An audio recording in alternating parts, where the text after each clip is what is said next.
Next morning, tired and emotionally drained, I leave Mexico City and head west to the Pacific coast. En route, I'm traveling through the state of Michoacán. This is one of the most active and dangerous of all the narco gang zones, home to the infamous Knights Templar cartel. The remote forests here are ideal for the growing and transshipment of all sorts of illegal drugs. It's also the site of one of the most startlingly beautiful natural phenomena in the world. And that's Mexico for you.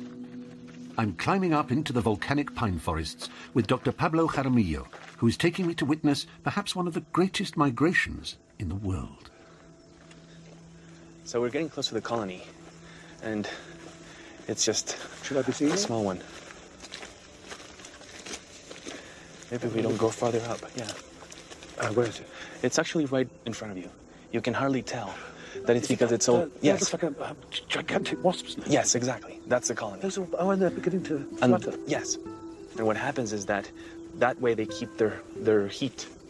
So they huddle together for warmth? Yes, correct. How do they get here? It's a mystery. How do they find the same exact spot in the forest? It's a big mystery.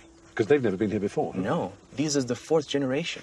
So let's say we start with this generation, and this one goes back to the United States at the end of March.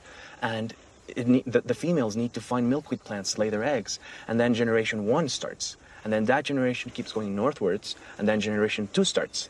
And then generation 3 starts even farther north. And then generation 4. And sometimes the 5th generation is the one that comes back to Mexico. And 1, 2, 3, and 4 would have died? In 2 months. That's their lifespan. And mated and passed on eggs to generation 4 or 5? Yes. Which are then the ones that fly down here? Yes, and they are the ones that live for 8 months. And they come down here to find the same trees that their great-great-grandparents were at.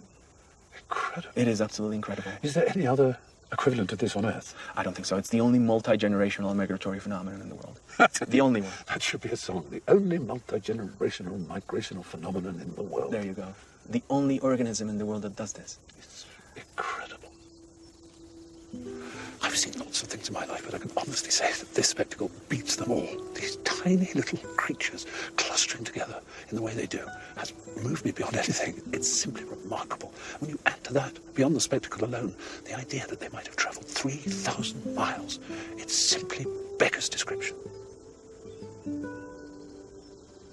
What an extraordinary genetic memory they must have. Truly, madly wondrous. Like Mexico itself.